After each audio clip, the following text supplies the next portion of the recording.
اعوذ باللہ من الشیطان الرجیم، بسم اللہ الرحمن الرحیم۔ ناظرین محترم، سلام علیکم۔ میں آپ کی خدمت میں امام علی علیہ السلام کی فضیلت میں حدیث بیان کرنا چاہتا ہوں۔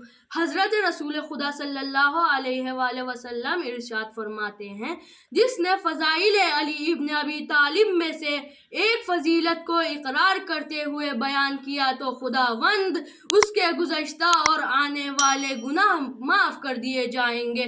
پھر دوسری جگہ ارشاد فرمایا، علی ایک دروازہ ہے، جو اس میں داخل ہو گیا وہ مومن ہے، جو اس سے خارج ہو گیا وہ کافر ہے۔